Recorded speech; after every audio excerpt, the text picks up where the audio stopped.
दिन, तीसरा ये दिन जहाँ पे हम दुख बोध सप्ताह के समय के दुख हम जुड़ नहीं पाते हैं और परमेश्वर के नाम को हम धन्यवाद के साथ कराएंगे। भजन संहिता उसका 43वां अध्याय इस प्रकार से कहता है, हे परमेश्वर तू मेरा परमेश्वर है, मैं तुझे यत्न से ढूंढूंगा।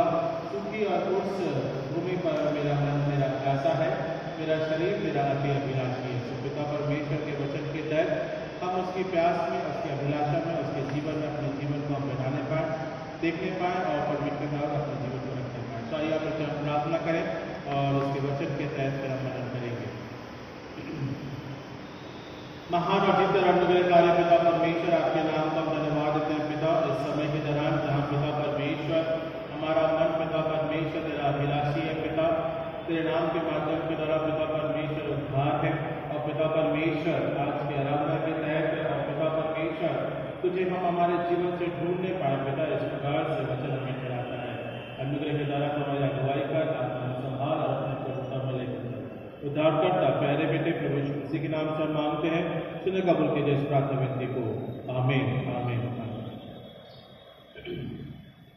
आइए हम गीत गाएंगे। 311 नंबर का ये गीत है, 311 नंबर का गीत है। इस गीत की पुस्तक में से आपके हमारे लिए जो कि कराया गया है 311 नंबर का गीत, तेरा हूँ मेरा सुनता तेरी बात जो बताती तेरा प्यार। आइए अपने स्थानों में खड़े हो जाएं ताकि हम इसको गीत को एक साथ मिलकर गाएंगे और इसके नाम की महिमा हम घोषणा करेंगे।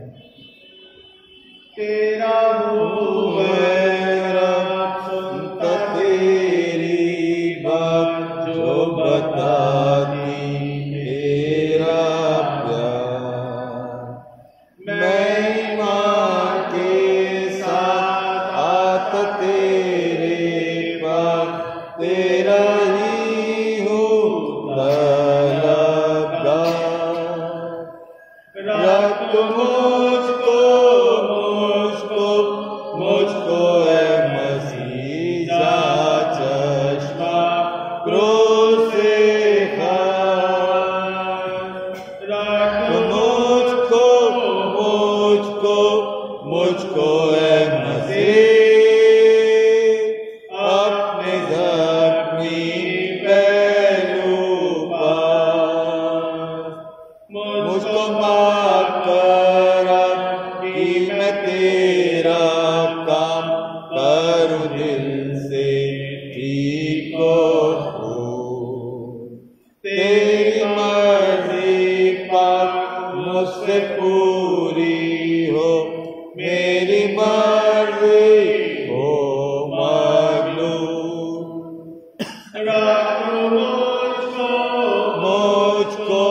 मुझको है मसीह जा चश्मा क्रूस से खार। रख मुझको है मसीह अपने जख्मी पहलू पास। कैसे याद दिल को मिलती है जब मैं जाता जब मैं दुआ में आता तेरे पास, तब तू करता है मशरूम। रख मुझको है मसीह जा चश्मा क्रूस से खार। रख मुझको है मसीह अपने जख्मी पहलू पास। तेरा मीठा प्यार और भी जानूंगा जब मैं जाऊंगा आसमान। जब मैं देखूंगा तेरे चेहरे को, तब खुश होगी मेरी जान। रख मुझको है मसीह जा चश्मा क्रूसिफाई। रख मुझको मुझको मुझको है मसीह अपने ज़ख्मी पहलू पास। आइए हम एक साथ मिलकर अपने विश्वास वचन को रसूलों की कविता को दोहराएंगे, जो कि किताब के पहले पृष्ठ में इस प्रकार से पाया जाता है। मैं इत्तेकाद रखता हूँ खुदा कादिर मुतलक बाप पर, जिसने आसमान और जमीन को पैदा किया, और उसके इकलौते बेटे हमारे खुदावंद यीशु मसीह पर, कि वो रूह कुदूस से मुजस्सिम होकर कुंवारी मरियम से पैदा हुआ, पुन्तियुस पिलातुस की उम्मत में दुख उठाया, सलीब पर खींचा गया, मर गया और दफन हुआ, तीसरे दिन मुर्दों में से जी उठा, आसमान पर चढ़ गया और खुदा बाप कादिर मुतलक के दाहिने हाथ बैठा है, जहाँ से वो जिंदों और मुर्दों का इंसाफ करने को आवेगा। मैं इत्तेकाद रखता हूँ रूह कुदूस पर, पाक कलीसिया पर, मुकद्दसों की हिफाजत, गुनाहों की माफी, जिसके जी उठने और हमेशा की जिंदगी पर। आमीन। कलीसिया अपना स्थान कायम करें। ये समय होगा कि हम प्रार्थना में जाएंगे, परमेश्वर से विनती करेंगे, परमेश्वर के अनुग्रह के लिए, उसकी दया के लिए और उसकी प्रभुता के लिए, जहाँ हम सब एक साथ जुड़ने पाते हैं और निरंतर इसके साथ हम अपने जीवन के रूप में तैयारी के रूप में भी ठहरने पाए। सो आइए हम मिलकर प्रार्थना करें और परमेश्वर के तहत अपने जीवन को रखें। महान अजित कार्य पिता परमेश्वर, आपके नाम का हम धन्यवाद देते पिता परमेश्वर। तू पिता धन्यवाद के योग्य परमेश्वर है, तू स्तुति और महिमा के योग्य परमेश्वर है, और तेरी दया अपने प्रियों के साथ पिता परमेश्वर सदा बनी रहती है। और जिस प्रकार से भजन पिता परमेश्वर हमें इस बात को ठहरने को कहता है या बताता है कि हमें यत्न से परमेश्वर को ढूंढना है। हाँ पिता परमेश्वर, जो ढूंढते हैं वे पाते भी हैं। प्रार्थना करते पिता परमेश्वर बड़े अनुग्रह के द्वारा हमारे हृदय को पिता परमेश्वर को इस प्रकार तैयार करके पिता परमेश्वर हम तेरे खोजी करने पाए। रोज बरोज पिता परमेश्वर अपने जीवन से, हर एक सांस से, हर एक कार्यों से पिता परमेश्वर तो जब हम खोजने पाए, हम इस बात को प्रार्थना के रूप में चलाते हैं। तो सामर्थ्य और योग्य परमेश्वर है, दया सागर है पिता, अनुग्रह के द्वारा अपने आत्मिक अगुवाई में पिता परमेश्वर हमारे जीवन को लेकर चलने वाला केवल तू ही सामर्थ्य परमेश्वर है। हम इस बात को प्रार्थना के रूप में रखते हैं। योग्य केवल तू ही है पिता परमेश्वर, हमारा आधार मसीह के रूप में केवल मसीह यीशु है। हम इस बात को प्रार्थना के रूप में रखते हैं। जगत जगत के तहत कार्य योजनाएं और पिता परमेश्वर उसको होने वाली गतिविधियों के तहत पिता परमेश्वर अनुग्रह के द्वारा पिता परमेश्वर आपकी दया ठहरने पाए। और साथ ही साथ पिता परमेश्वर जहाँ जहाँ युद्धाभ्यास है, जहाँ जहाँ युद्धाभ्यास है पिता परमेश्वर हम हर एक के लिए शांति के लिए प्रार्थना करते हैं कि मसीह की शांति उनके जीवन में तहत बनी रहने पाए। हम प्रार्थना करते हैं पिता परमेश्वर इस समय के दौरान हमारे देश जगत के तहत पिता परमेश्वर कार्य योजनाओं के तहत पिता परमेश्वर विभिन्न जाति भाषाएं बोलियां पिता परमेश्वर उन सबों के तहत पिता परमेश्वर आपके आत्मिक सेवा में, आपकी आत्मिक उन्नति में पिता परमेश्वर हम बढ़ते जाए। हम इस बारे में हम प्रार्थना करते हैं पिता परमेश्वर, और आने वाले समय के रूप में जहाँ राजनीतिक, आर्थिक और सामाजिक क्षेत्रों के तहत पिता परमेश्वर भारतवर्ष कार्य करता है और आने वाले समय में राजनीतिक रूप में पिता परमेश्वर इलेक्शन होते हैं पिता परमेश्वर अनुग्रह के द्वारा परिवर्तन और शिकार योजनाओं के तहत पिता परमेश्वर हम प्रार्थना करते हैं कि तू हर एक प्रकार से पिता परमेश्वर रचने वाला, बनाने वाला और चुनने वाला पिता परमेश्वर केवल तू ही है। हम प्रार्थना करते हैं पिता परमेश्वर इस समय के दौरान पिता परमेश्वर सेवा के कार्य, सेवा के भाव पिता परमेश्वर तमाम उन सेविकाई के रूप में पिता परमेश्वर लोगों के सेवा के द्वारा पिता परमेश्वर जीवन के द्वारा जिस भी प्रकार से पिता परमेश्वर लोग अपने जीवन से अपनी सेवाओं को चलाते हैं, उनसे पिता परमेश्वर अंधकार में वो ज्योति का कार्य करते हैं और वचन पिता परमेश्वर उनके जीवन में पिता अनुग्रह के द्वारा फलवत्ता होता है। सब इस बारे में हम प्रार्थना करते हैं। तो धन्यवाद के योग्य परमेश्वर है, तू राजाओं का राजा, प्रभु का प्रभु पिता परमेश्वर अनुग्रह के द्वारा पिता परमेश्वर हर एक प्रकार से पिता परमेश्वर वह जीवन की ज्योति जो कि वचन है पिता परमेश्वर लोगों तक पहुंचने पाए पिता परमेश्वर इस समय के दौरान भी पिता परमेश्वर सब इस बात को प्रार्थना के रूप में चलाते हैं। हम प्रार्थना करते हैं पिता परमेश्वर बहुत सी ऐसी गतिविधियां हमारे मनुष्य जीवन के साथ बनी रहती है जिसके द्वारा पिता परमेश्वर हम हताश और निराश भी होते हैं पिता परमेश्वर। ये हमारे ऐसे कारण है जिसके द्वारा पिता परमेश्वर हम पाप में गिरते हैं और पिता परमेश्वर उसकी बंधुआई में रहते हैं। सुवर्ण पिता परमेश्वर कारण वर्षों के तहत पिता परमेश्वर हमारे पाप अपराधों को क्षमा कर पिता परमेश्वर अपने जीवन की नजदीकी में रख पिता परमेश्वर अपनी दया में रख पिता परमेश्वर ताकि पिता तेरे नाम के महिमा के रूप में पिता परमेश्वर अपने जीवन को आधारित करते हैं। हम प्रार्थना करते हैं पिता परमेश्वर मसीह कलीसिया के लिए पिता परमेश्वर, विश्वास और उन्नति में बढ़ने के लिए पिता परमेश्वर, चाहे छोटे बच्चे हो पिता, चाहे वो जवान हो पिता परमेश्वर, चाहे वो मसीह परिवार हो पिता परमेश्वर, तो मसीह परिवारों के तहत उनकी योजना कार्य हो पिता परमेश्वर, हर एक प्रकार से पिता परमेश्वर अनुग्रह के द्वारा विश्वास में बढ़ने के लिए और पिता परमेश्वर हर एक कठिन परिस्थितियों में सफलता से विजय प्राप्त करने पाए, ताकि पिता परमेश्वर मसीह परिवार आपके अंगों में है पिता परमेश्वर, मसीह कलीसिया के रूप में चलाया जाता है और आप पिता परमेश्वर अपनी दुल्हन से बहुत प्यार करते हैं, जो कि पिता परमेश्वर अपने प्राणों का बलिदान भी दिया ताकि पिता परमेश्वर कलीसिया बचाई जाने पाए। तू राजाओं का राजा प्रभु का प्रभु, हमारे जीवन की आत्मिक स्थिति को जांचने वाला, परखने वाला पिता केवल तुम ही।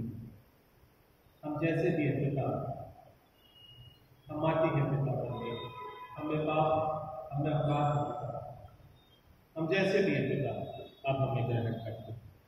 तो योग्य परमेश्वर है, अनुग्रह के द्वारा अपने लहू से, अपने आत्मा से पिता हमें साफ कर, शुद्ध कर, ताकि तुझ में हम अनंत काल के जीवन को देख पाए। आपके वचन के लिए, महिमा के लिए, स्तुति के लिए पिता आपके नाम को हम उद्धार करता प्यारे बेटे प्रभु यीशु मसीह के नाम से हम मांगते हैं इसका आमीन।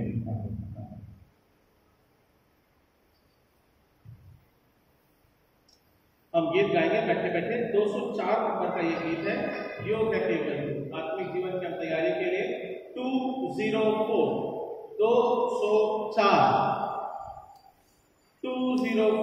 योग है केवल तू। हम सभी को आता है बैठे बैठे प्रार्थना के भाव में इसी प्रकार से हम गीत गाएंगे और उसके नाम को धन्यवाद देंगे और फिर उसके बाद में हम वचन के ऊपर अपने जीवन की तैयारी करेंगे।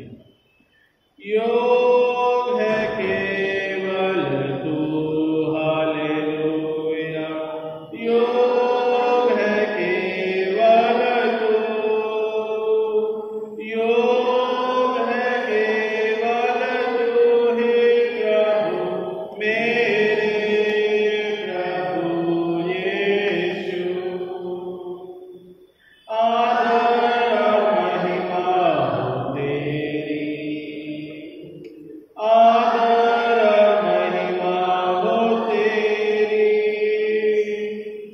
आदर महिमा हो तेरी प्रभु मेरे प्रभु यीशु। पवित्र केवल तू, हालेलुया। पवित्र केवल तू, पवित्र केवल तू ही प्रभु मेरे प्रभु यीशु। योग है केवल पिता। धन्यवाद के साथ समय के रूप में वचन को पिता हमारे अपने जीवन की तैयारी के तहत अनुग्रह के द्वारा पिता उद्धार करता प्यारे बेटे प्रभु यीशु मसीह के नाम से मांगते हैं, सुनने का लोग देश माता आमीन। परमेश्वर का वचन जो कि आपके बारे में जो पढ़ा जाता है वो है मरकुस की पुस्तक उसका 11वां अध्याय और 27 और 28 पदों के बीच में हम इस बात को देखते हैं। मरकुस की पुस्तक उसका 11वां अध्याय और 27 और 28 पदों के बीच में हम इस बात को देखेंगे। किसी के पास है तो मेरे साथ निकाल लीजिए। मरकुस की पुस्तक उसका 11वां अध्याय और उसके बाद में 27 और 28 पदों के बीच में हम इस बात को देखते हैं। ओके, तो यहाँ पर क्या लिखा हुआ है मैं आपके लिए पढ़ देता हूँ। कुछ भाग है, उस भाग को मैं आपके लिए पढ़ देता हूँ। मत्ती 11वां अध्याय और 27 और 28 पद में, वे फिर यरूशलेम में आए और जब वे मंदिर में टहल रहा था तो प्रधान याजक और शास्त्री और फरीसी उसके पास आकर पूछने लगे, तू ये काम किस अधिकार से करता है और ये अधिकार तुझे किसने दिया कि तू ये काम, क्या लिखा है, तू ये काम करता है, देख करता है, लिखा है तू ये काम करेंगे, है ना। अच्छा, मेरे साथ बने रहने के लिए आप मेरे को नहीं सुनना केवल, और मेरे प्रश्नों का उत्तर फटाफट देते रहना, ठीक है। तब ये बात समझ में आएगी, वरना अन्यथा बात इधर जैसे और नहीं तो गेट है और बाहर निकले और बात हवा हो, सोमवार का दिन हमारा मंदिर में यहाँ पे वो सफाई करता है, प्रवेश करता है। इस प्रकार से आपने पाम संडे के दिन में देखा, वो यरूशलेम में प्रवेश किया, अपने घर नासरत में वो प्रवेश करता है और लोग उसको जयकार के साथ में रखते हैं। फिर उसके बाद में वो वहां पे जाता है, भैया देखता है मेरे घर की हालत तो बहुत बुरी है, मेरे से भी ज्यादा जो मेरी हालत करने वाले उससे भी ज्यादा मेरे घर की हालत बुरी है। परमेश्वर के भवन की, उसके पिता की हालत जिस प्रकार से है, भवन के रूप में देखता है तो उसको वहां पर सुधारता है। दूसरी बात फिर हम और आप मसीह के जीवन की तैयारी के रूप में कल हमने इस बात को देखा कि वहां पे वो जीवन की तैयारी और उसके महिमा के बारे में या अपने ड्यूटी के बारे में जिस प्रकार से है वो प्रकट करता है।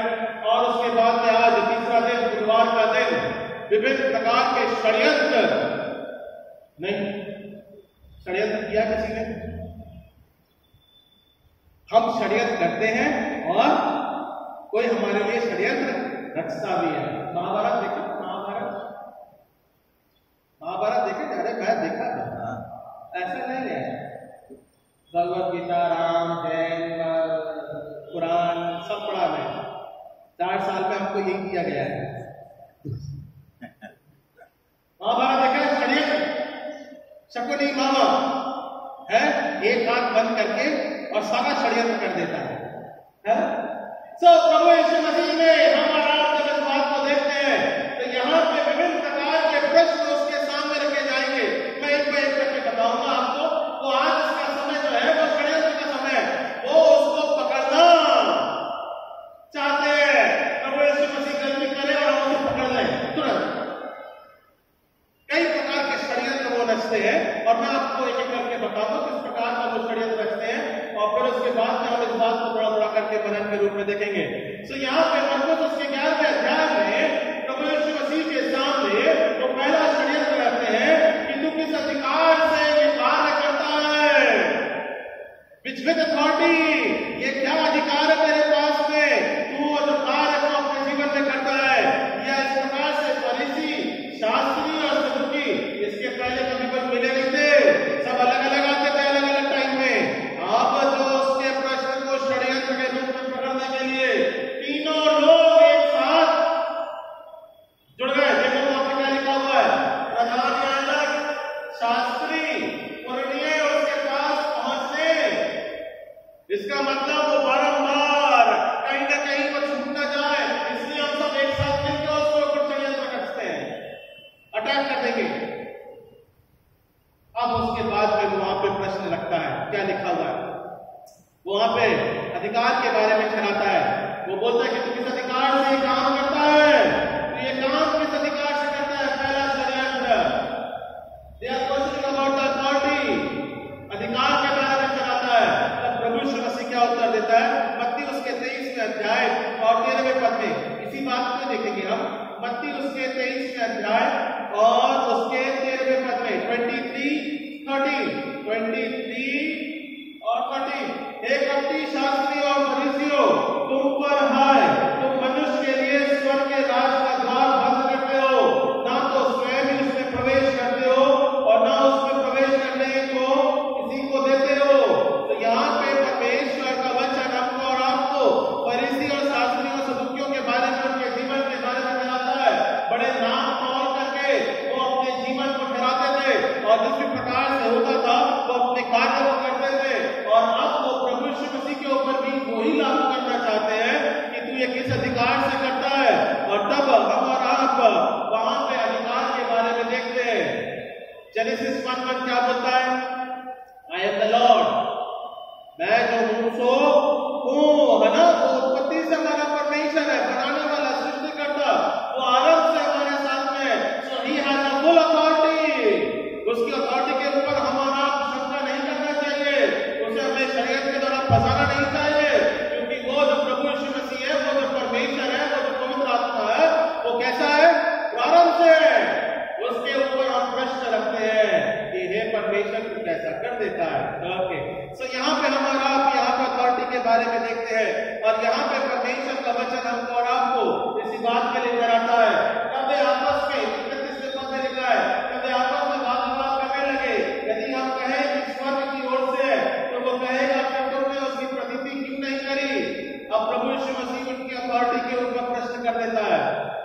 बोलते हैं कि कैसे अधिकार से करता है, वहां प्रभु यीशु मसीह उनके लिए एक प्रश्न करता है और वहां पे बोलता है तुम जो काम करते हो वो स्वर्ग की तरफ से है या नहीं है।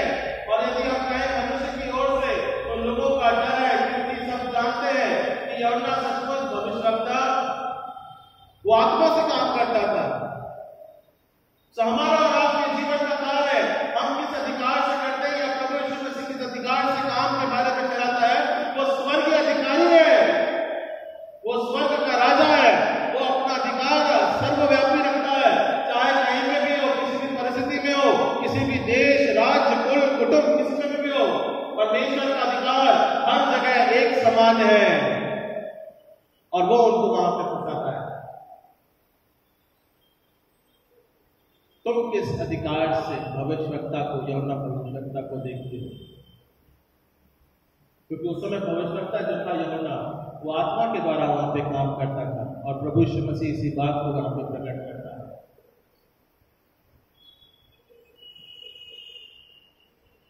और आत्मा का कार्य आज हमारा और आपके जीवन में इस प्रकार से होना चाहिए।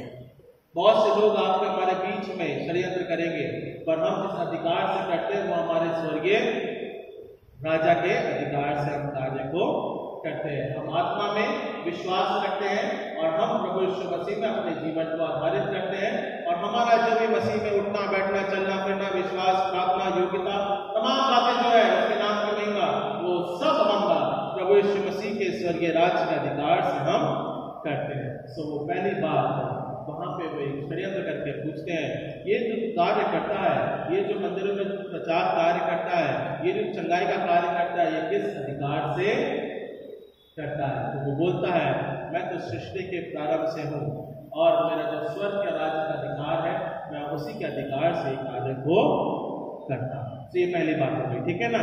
वहां पे वो अपनी अथॉरिटी के बारे में बताता है। दूसरी बात, वहां पे वो दूसरी बात उसको फंसाने के लिए क्या बोलते हैं, अगर हम देखेंगे तो यहाँ पे लिखा हुआ है राजनीतिक प्रश्न, पॉलिटिकल क्वेश्चन, कैसे उनको कर दे या ना दे।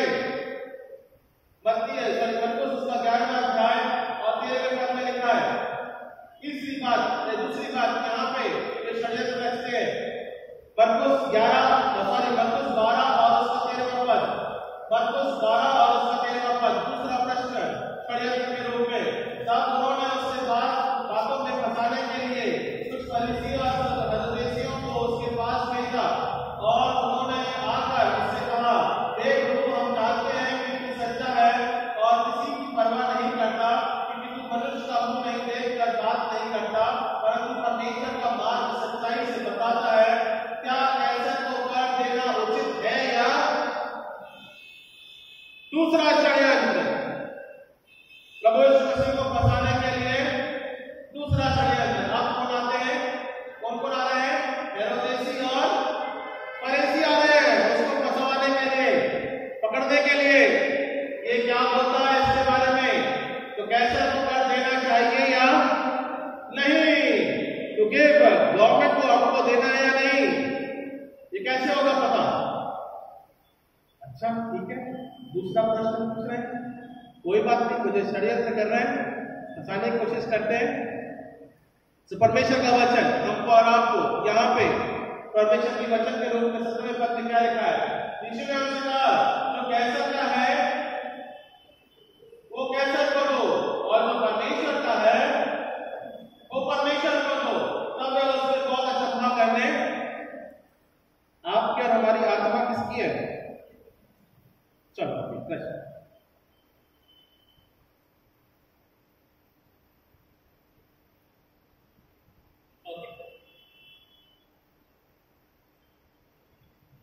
हमारी आपकी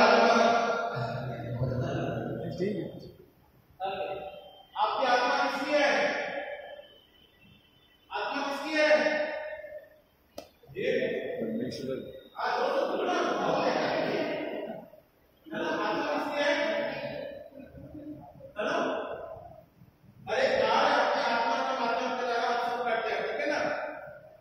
जो संसार का है वो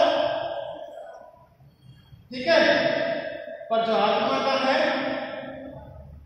ना, परमेश्वर का वचन पर साफ तौर से कहता है परमेश्वर मसीह को पकड़ना है। दूसरा प्रश्न पकड़ने के लिए, तू कैसे पकड़ देना चाहिए प्रभु यीशु मसीह बोलता है बलिदान जो जिसके राजा का है, हम जिस राजा की रोटी खाते हैं, हम जिस राज्य में रहते हैं, हम जिस राज्य के ऊपर कार्य करते हैं, हमें जिस कार्य के ऊपर हमें जॉब मिलता है, हम उसके ऊपर इनकम कमाते हैं, हम यहाँ पे घूमते फिरते हैं, तो हमें राजा को देना है। प्रभु यीशु मसीह ने क्लियर कर दिया। पर हमारी आत्मा का अधिकार जो है वो हमारे स्वर्ग में करना है। इसमें किसी का राज्य नहीं है। कोई संसारिक व्यक्ति इस आत्मा के ऊपर राज्य नहीं कर सकता है।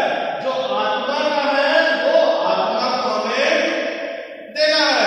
तो प्रभु यीशु मसीह बहुत साफ तौर से जब आत्मिक रूप में कार्य करता है, आत्मिक योजना के रूप में कार्य करता है, और फरीसी और सदूकी समझ गए हैं कि ये किस बारे में बता रहा है।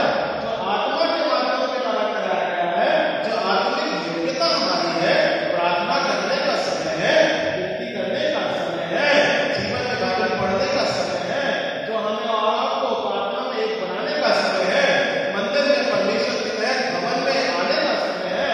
जो आत्मा का भाव है उसे हमें आत्मा के द्वारा ही पूरा नहीं, आत्मा के द्वारा उसे पूरा करना बहुत जरूरी है ना। इसलिए क्या लिखा हुआ है, परमेश्वर का वचन क्या लिखा है, वचन की आज्ञा क्या होती है, तो विश्राम दिन को पवित्र, विश्राम दिन को क्या करना, पवित्र मानना, है ना। जो आत्मा का है, जो आत्मा के द्वारा कराया गया है पुस्तक, उसके 12वें अध्याय अनुसार जो जिस प्रकार से है, जो परमेश्वर का है उसे तो परमेश्वर को चढ़ाओ। क्या है ना, पहली आज्ञा क्या लिखा है, तो अपने परमेश्वर को छोड़, ऐसा है क्या, ऐसा किसी और को जो आत्मा का है वो आत्मा को दो, और जो संसार का है वो संसार। ये भी सब प्रभु यीशु मसीह कहता है। प्रभु यीशु मसीह कहता है, ये दूसरा प्रश्न रखा गया जहां पे वो लोग उसको फंसाने के लिए, और यहाँ पे वो अपने जीवन के तहत यहाँ पे रखता है और बताता है। रोमन्स की पुस्तक, इस बात को समझने के लिए रोमियो की पुस्तक उसका 13वां अध्याय और पहला पद, रोमियो की पुस्तक उसका 13वां अध्याय और पहला पद। आत्मा के भाव में अपने जीवन को हमें परमेश्वर की तरफ रखना है। 13वां अध्याय और पहला पद, हर एक व्यक्ति शासकीय अधिकारियों के अधीन रहे, क्योंकि कोई अधिकार ऐसा नहीं जो परमेश्वर की ओर से न हो, और जो अधिकार है वे परमेश्वर के ठहराए हुए हैं, है ना। वॉट एवर इट इज, जो भी जिस प्रकार से संसार में जिस भी अधिकारी के रूप में हमारा जीवन है, वो तुम उस अधिकार के द्वारा अपने जीवन को पूर्ति करो। हम देश में रहते हैं, हम राज्य में रहते हैं, हम जिस प्रकार से हमारा लीडर है, प्राइम मिनिस्टर है, उसी के अधीनता में हमारे अपने जीवन को रखना है। पर जो आत्मा का भाव है और आत्मा का कार्य है, जो परमेश्वर ने हमको और आपको दिया है, उसी के आत्मा के रूप में हम हमारे जीवन को रखने पाए, ये हमारे लिए बहुत जरूरी है। तो ये हो गया दूसरा प्रश्न है। तीसरा प्रश्न क्या बोलते हैं, मरकुस की पुस्तक उसका 12वां अध्याय और 18 से 27 पदों के बीच हम देखेंगे। तीसरा प्रश्न वो षड्यंत्र के रूप में पूछते हैं। मरकुस 12 और 18 से 27 पदों के बीच में। ओके, पुनरुत्थान और विवाह। मैं कुछ बातों को पढ़ देता हूं आपके लिए। इस प्रकार से है, मुख्य रूप से 23 बातें, पर मैं पहली बात पढ़ देता हूं। फिर यहूदियों सदूकियों ने भी जो कहते हैं कि मरे हुओं का जी उठना ही नहीं, उसके पास आकर उससे पूछा। ठीक है ना, ये तीसरा प्रश्न षड्यंत्र के रूप में क्या लिखा हुआ है। फिर सदूकियों ने भी जो कहते हैं कि मरे हुओं का जी उठना ही नहीं, उसके पास आकर उससे पूछा कि तुम इस प्रकार से कैसी बातें करते हो। सदूकियों के लिए अभी क्या बोलता है, एक लोग मूसा ने हमारे लिए लिखा है कि यदि किसी का भाई बिना संतान बन जाए और उसकी पत्नी रह जाए, तो उसका भाई उसकी पत्नी से विवाह कर ले और अपने भाई के लिए वंश उत्पन्न करे। 7 भाई थे, पहली भाई विवाह करके बिना संतान बन गया, तब दूसरा भाई भी इस प्रकार से बन गया, और 7 में संतान न हुई, सबसे पीछे लिखा हुआ है, मेन प्रश्न क्या लिखा है 23वें पद में, अतः जी उठने पर वह उनमें से किसकी पत्नी होगी, क्योंकि वह सातों की पत्नी हो। हम संसार में रहते हैं, एक विवाह, दो विवाह, तीन विवाह, जिस भी प्रकार से होता है परिस्थिति के अनुसार करते हैं। अब वहां पे जो है ये सदुकी लोग ये प्रश्न करते हैं, अब वो संसार में जब इस प्रकार से है तो वो स्वर्गीय राज में जब जाएगी तब वो किसकी पत्नी कहलाएगी। आत्मिक बात का दर्शन वो देख रहे हैं, है ना, आत्मिक बात के दर्शन के बारे में वे पूछ रहे हैं। आज हमारी और आत्मिक दशा भी इसी प्रकार से, हम भी कई प्रकार से परमेश्वर के तहत अपने जीवन को रखते हैं, हम भी कई प्रकार से परमेश्वर के तहत अपने जीवन को चलाते हैं, पर हमारा स्वर्गीय राज्य में कैसा जीवन रहेगा ये केवल हमारा प्रभु यीशु मसीह जानता है। तो क्या लिखा हुआ है परमेश्वर के वचन के रूप में, तो परमेश्वर का वचन क्या बोलता है, मत्ती 22 और उसके 30वें पद में लिखा है इसका उत्तर। मत्ती 22 और 30 पद में लिखा है इसका उत्तर। क्या लिखा हुआ है मत्ती 22 और 30 पद में, क्योंकि जी उठने पर वे ना विवाह करेंगे और ना विवाह में लिए जाएंगे, परंतु स्वर्ग में परमेश्वर के दूतों के समान। वहां पे कोई संबंध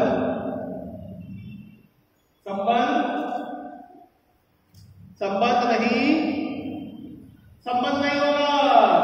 वो वहां पे प्रश्न के उत्तर में बोलता है, जहां आपका जी उठना हो गया, आपने ये विश्वास कर लिया, अनंत काल के परमेश्वर की योजना में अगर आप प्रवेश कर गए, स्वर्गीय राज्य में आपने प्रवेश कर दिया, तब आपके कोई भाई बहन, पत्नी, कोई सगा संबंध नहीं, कोई नहीं, केवल हम और हमारा परमेश्वर। ये संबंध बस मायने रखेगा, बाकी कोई संबंध मायने नहीं रखेगा, है ना। बहुत से लोग होते हैं जो बच्चे मर जाते हैं, जो लोग पहले मर गए, जो लोग जिस भी प्रकार से उनका जीवन रहा, उन्होंने पश्चाताप किया नहीं किया, वॉट एवर इट इज, जिस भी प्रकार से है, पर वहां पे जब हम जी उठेंगे, परमेश्वर हमको और आपको और अनुग्रह के द्वारा उसी के संबंध में लेके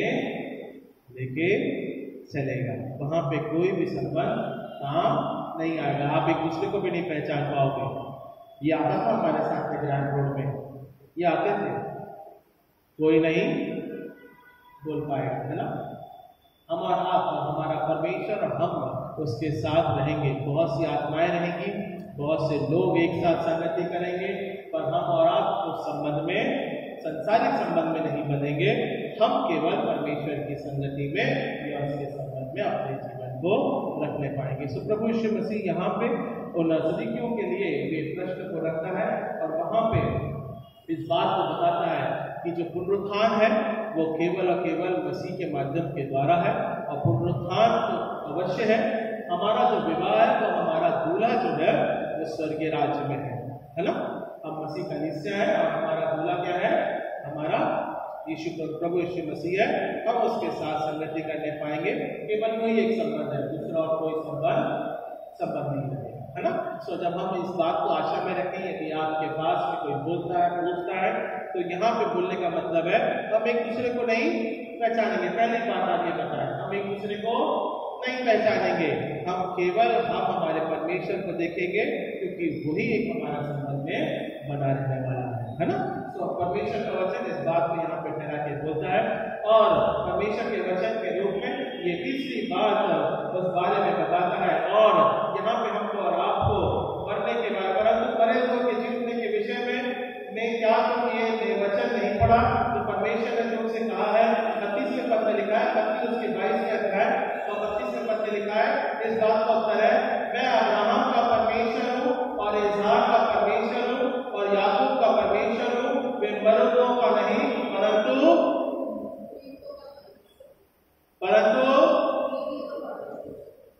है ना।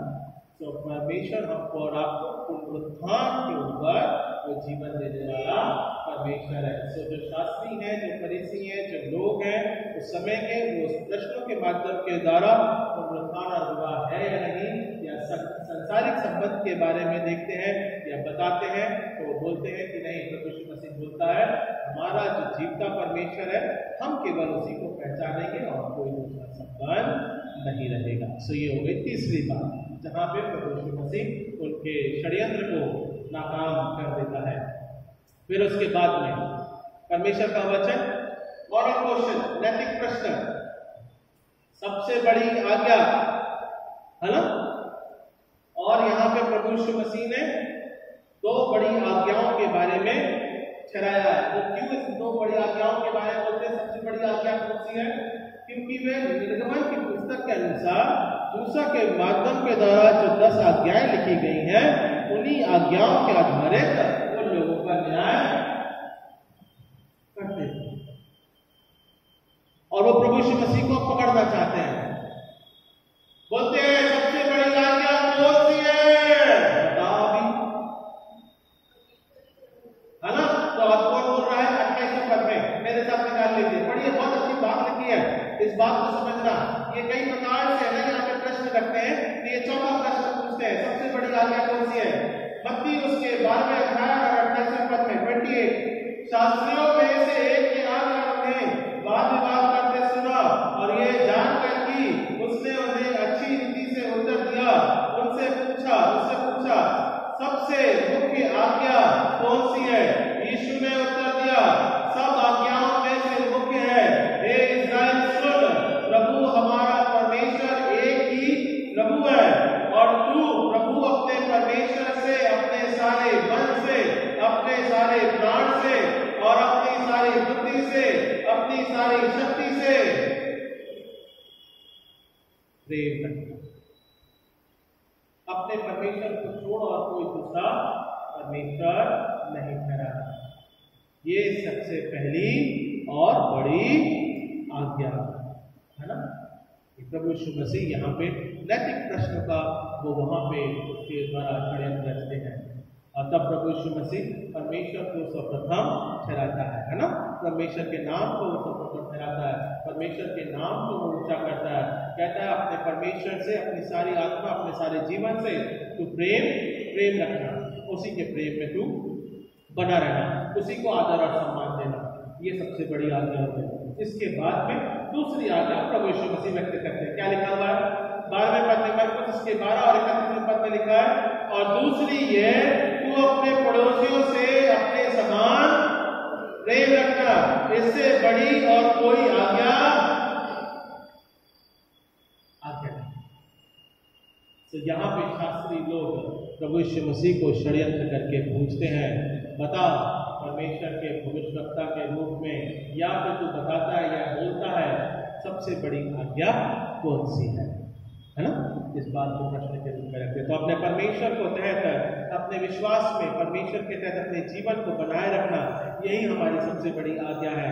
और यूहन्ना, पहला यूहन्ना 1 जॉन, इस बात को थोड़ा सा समझने के लिए 1 जॉन, पहला यूहन्ना नए नियम में से पीछे पुरानी पुस्तक, पीछे की पुस्तक में से, सामने की पुस्तक में नहीं मिलेगा, यह पहला यूहन्ना, पीछे की पुस्तक में मिलेगा पहला यूहन्ना और 5वां अध्याय, पहला यूहन्ना उसका 5वां अध्याय और 1 से लेकर 4 पदों के बीच में मैं आपके लिए पढ़ देता हूँ।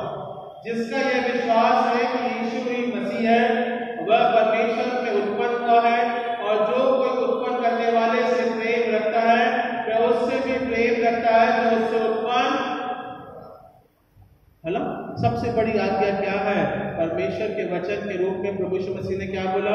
अपने परमेश्वर से प्रेम रखना। और हमारे लिए जो आज्ञा ठहराई गई है वो क्या है कि तू अगर विश्वास रखता है प्रभु यीशु मसीह के ऊपर तो उससे प्रेम बनाए रखना, ठीक है ना। ओके, फिर क्या लिखा है? जब हम परमेश्वर से प्रेम रखते हैं और उसकी आज्ञाओं को मानते हैं तो इसी से हम जानते हैं कि हम परमेश्वर की संतान से प्रेम रखते हैं। हम कैसा प्रेम रखते हैं? अगर हम परमेश्वर से प्रेम रखते हैं, उसके अधिकार से हम प्रेम रखते हैं, उसके कार्यों से, तो हम ये जानते हैं और हमारा ये विश्वास भी है कि जो प्रभु यीशु मसीह है वो परमेश्वर का पुत्र है। और हम इस बात को प्रेम के माध्यम के द्वारा प्रकट करते हैं, विश्वास के माध्यम के द्वारा प्रकट करते हैं। ओके, क्या लिखा है? क्योंकि परमेश्वर से प्रेम रखना ये है कि हम उसकी आज्ञाओं को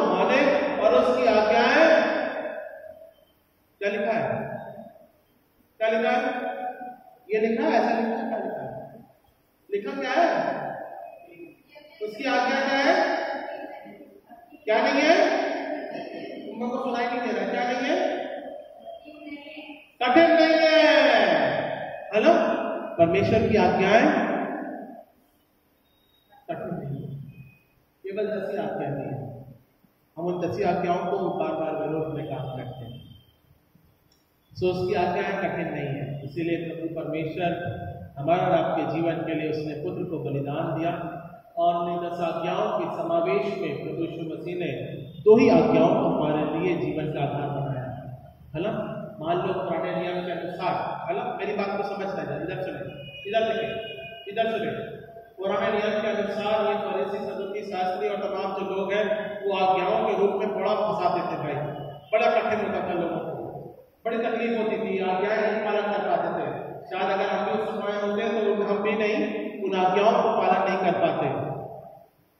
परमेश्वर ने प्रभु यीशु मसीह के माध्यम के द्वारा केवल 2 ही आज्ञाएं दी हैं, अपने परमेश्वर से प्रेम रखना और अपने पड़ोसी से, केवल ये 2 ही आज्ञाएं।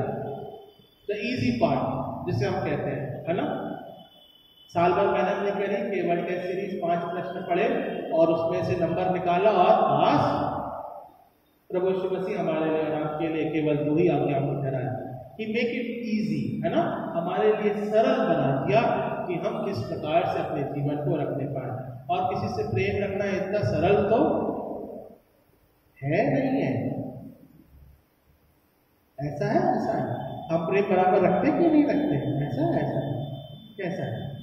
नहीं, उससे मैं आता तो अभी कोई बीच में पड़ा मेरे साथ में, बिल्कुल तो मैं उतर के मार रुक गए। परमेश्वर का प्रेम, लोग आएंगे आपके बारे में गुस्से को, टेम्पर, है ना, षड्यंत्र रचेंगे, बोलेंगे, विरोध करेंगे, और आज का 2024 का समय यही है। सबसे बड़ी बात, परमेश्वर के प्रेम में अपने जीवन को बनाए रखना, ये हमारे लिए पॉसिबल है। ओके, ये हो गया चौथा प्रश्न जो कि वो षड्यंत्र के रूप में रखते हैं। 5वां और अंतिम प्रश्न क्या लिखा है? व्यक्तिगत पर्सनल क्वेश्चन उन्होंने किया। मरकुस की पुस्तक उसका 12वां अध्याय और 35 पदों से हम देखेंगे क्या प्रश्न है वो। देखिए क्या प्रश्न पूछा है, उसके जीवन के बारे में वो प्रश्न करते हैं। मरकुस 12 और 35 पदों में, फिर यीशु ने मंदिर में उपदेश करते हुए ये कहा, शास्त्री कैसे कहते हैं कि मसीह दाऊद का पुत्र है। क्वेश्चन अबाउट द रिलेशनशिप, है ना, वो वहां पे संबंध, परमेश्वर और प्रभु यीशु मसीह के संबंध के ऊपर वो वहां पे प्रश्न रखते हैं। ओके, फिर उसके बाद में दाऊद ने आप ही पवित्र आत्मा में होकर कहा, प्रभु ने मेरे प्रभु से कहा, मेरे दाहिनी बैठ, जब तक कि मैं तेरे बैरियों को तेरे पांव की पीढ़ी ना कर दूं। वहां पे 2 बातें लिखी है। इस प्रश्न का उत्तर प्रभु यीशु मसीह यहाँ पे देते हैं। क्या लिखा हुआ है? उन तमाम शास्त्रियों को प्रभु यीशु मसीह यहाँ पे उत्तर देता है। दाऊद ने आप ही पवित्र शास्त्र में पवित्र आत्मा में होकर कहा, मतलब भजन उस समय जब उठा उस समय, ठीक है ना, तो पढ़ने वाले उसमें लिखते थे। प्रभु ने मेरे प्रभु से कहा, now he is giving a big difference, है ना, यहाँ पे वो बताना मांग रहा है किस प्रकार से है। प्रभु ने मेरे, कौन है प्रभु? पहला प्रभु जो है, पहला प्रभु के बारे में जो बोल रहा है वो हमारा परमेश्वर है, और दूसरा प्रभु जो वहां पे लिखा हुआ है, प्रभु ने प्रभु से कहा, मतलब वो हमारा प्रभु यीशु मसीह है। प्रभु ने प्रभु से कहा, वहां पे प्रभु यीशु मसीह ने कोई कैटेगराइज नहीं किया है, क्योंकि पवित्र आत्मा, परमेश्वर और प्रभु यीशु मसीह एक ही है ना, त्रिएकता का भाग है। इसलिए अपने आप को वहां पे उसने कैटेगराइज नहीं करके रखा, बल्कि उसने दाऊद के भजन में से इस बात को बोला, प्रभु ने प्रभु से कहा, मतलब वहां पे 2 व्यक्ति है और 2 प्रभु है ना। मेरी बात समझ में आ रही है? मेरी बात यहाँ समझ में आ रही है? अगर नहीं आ रही है तो मुझसे पूछ लेना। ओके, तो प्रभु ने प्रभु से कहा, क्या लिखा है, मेरे दाहिनी बैठ। हमारा प्रभु यीशु मसीह कहाँ बैठा है? कहाँ बैठा है? परमेश्वर के दाहिने हाथ बैठा है। देखिए, आप प्रभु यीशु मसीह के व्यक्तित्व उसके बारे में वो अपने जीवन की भविष्यवाणी भी कर रहा है। प्रभु ने प्रभु से कहा, ओके दाहिने बैठ, जब तक कि मैं तेरे बैरियों को तेरे पांव की पीढ़ी ना कर दूं। So he is sitting at the right hand of the Lord. हमारा प्रभु यीशु मसीह परमेश्वर के दाहिने हाथ बैठा है। सो मसीह किसका प्रभु है? वो किसी और में किसी विभाजन के रूप में नहीं, कोई कैटेगराइज के रूप में नहीं, बल्कि वो प्रभुओं का प्रभु है। क्योंकि दाऊद बोलता है, प्रभु ने प्रभु से कहा। सो मसीह के रूप में हमारा प्रभु यीशु मसीह हमारा सामर्थ्य परमेश्वर है, या हम कह सकते हैं वो परमेश्वर का पुत्र है। उसमें समानताएं हैं, समानता का अधिकार है, और समानता के जीवन में हमारे जीवन को वो ठहराता है। और वही परमेश्वर है जिसने प्रभु यीशु मसीह को हमारे लिए भेजा, ताकि हम उसके द्वारा अनंत काल के जीवन में प्रवेश कर सकें। ये तमाम ये 5 ऐसे षड्यंत्र थे जो कि फिर उसके बाद में अगर आप देखते हो तो विधवा का दान है, और फिर तमाम एग्जाम्पल्स है, उदाहरण है, तो यहाँ पे होता है। तो वो षड्यंत्र जो रचना चाह रहे थे मरकुस 11 से लेकर 12वें अध्याय तक में, उस षड्यंत्रों में प्रभु यीशु मसीह को फंसा नहीं पाया। अब वो कैसे फंसाया मालूम? प्रभु यीशु मसीह कैसे फंस गया? क्या बोलता है? उसको जबरदस्ती पकड़ने के लिए गए, है ना? और कैसे पकड़ा? कैसे षड्यंत्र रचा पकड़ने के लिए? जल्दी जल्दी बोलो। अरे प्रभु यीशु मसीह को कैसे पकड़ा? षड्यंत्र क्या रचा? बोलो आंटी, जल्दी जल्दी बोलो। यहूदा इस्करियोती को, हाँ, यहूदा इस्करियोती को क्या किया? पैसा दिया कि 30 सिक्के दिए, वहां पे 30 चांदी के सिक्के दे दिए, भैया तुम इसे पकड़वा पहले, ये छूट जाएगा। हम तो नहीं पकड़ पाए, तू उनमें बीच का है, बराबर? इसलिए महाभारत, हाँ, मैंने इसी बात से शुरू करा था। षड्यंत्र रचने वाले घर के लोग और घर के पकड़वाने वाले। और यहूदा को बोला, भैया तुझे चूम दे, ये सिक्के ले ले फटाफट, और हमने इसको पकड़वा के दे दिया। वो प्रभु यीशु मसीह के विरोध में गया, पैसा ले लिया, उसे पकड़वा दिया, और उसके बाद में प्रभु यीशु मसीह की सलीबी मृत्यु, है ना? और अनंत काल के जीवन के बारे में देखते हैं। इस बात को यहाँ पे देखते हैं। तो पकड़वाने, तो पकड़ने के लिए पूरी कोशिश कर रहे थे, फरीसी सदूकी शास्त्री जिस भी प्रकार से षड्यंत्र कई प्रकार का रच रहे थे। प्रभु यीशु मसीह हाथ नहीं आता, पर क्योंकि योजना थी, परमेश्वर की योजना में प्रभु यीशु मसीह का लहू बहाना बहुत जरूरी था, इसलिए प्रभु ने प्रभु से कहा, इस बात का प्रतीक है कि वो हमारे और आपके लिए उद्धारकर्ता के रूप में दाहिने हाथ बैठे परमेश्वर का, और हमारे और आपके जीवन का वो उद्धार भी करे, और आगे क्या करेगा वो हमारा, वो उद्धार तो करेगा ही करेगा, साथ ही साथ अब वो क्या करेगा वो हमारा, एट प्रेजेंट अब वो क्या करेगा, रेवल्यूशन चैप्टर 22 क्या बोलता है, अब आने वाले समय में क्या करेगा वो हमारा उद्धार तो कर दिया, अब आगे क्या करेगा, आगे क्या करने वाला है, न्याय करने वाला। आइए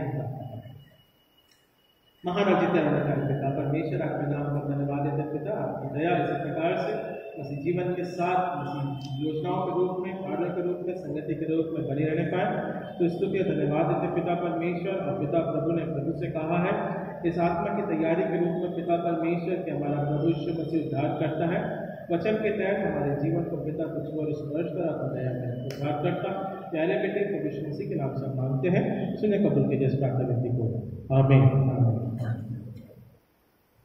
तो गुजरी आई थी हमारे बीच में, हमारे घर की सूचना same as it is WhatsApp के माध्यम के द्वारा कराई जाएगी। संडे सवेरे 6 बजे, आप 6 साढ़े 6 बजे आ जाओ, जल्दी आ जाओ, 6:30 बजे तक आप मरीन लाइन्स में फिश एक्वेरियम के पास में